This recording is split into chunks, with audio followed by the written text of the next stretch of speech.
আল্লাহর কাছে ফিরে আসুন। দুনিয়া আপনার পায়ের কাছে চলে আসবে। সুপ্রিয় দর্শক, আমরা মনে করি এই দুনিয়াতে খাওয়া-দাওয়া আর করতে পারো। কেউ এটা ওকে অন্যভাবে বলে। জীবন ক্ষণিকের, তাই চিন্তা করে লাভ কি? যত পারো এনজয় করো। আবার কেউ বলে এই দুনিয়া যত পারো ভোগ করো, দুনিয়াটা শুধুই তোমার। এই শ্রেণীর মানুষ যেভাবে পারে সেভাবে কামাই করে। হালাল হারাম তোয়াক্কা করে না। মদ, নারী, যৌনতা, জুয়া সব কিছুর মাধ্যমে জীবনটাকে উপভোগ করার চেষ্টা করে।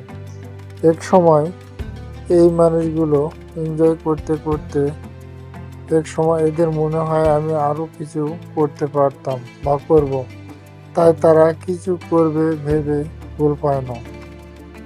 গুনাহগার মানুষ যখন এভাবে ভাবতে থাকে তখন শয়তান তাকে আরো নিরাশ করে। মানুষকে হতাশার মধ্যে ফেলানোর কাজই হলো ইবলীসের মূল লক্ষ্য। এবার আসুন আমরা ভালো হয়ে যাই, মদ, নারী, জুয়া সকল খারাপ কাজ থেকে ফিরে আসি এবং আল্লাহর পথে চলি।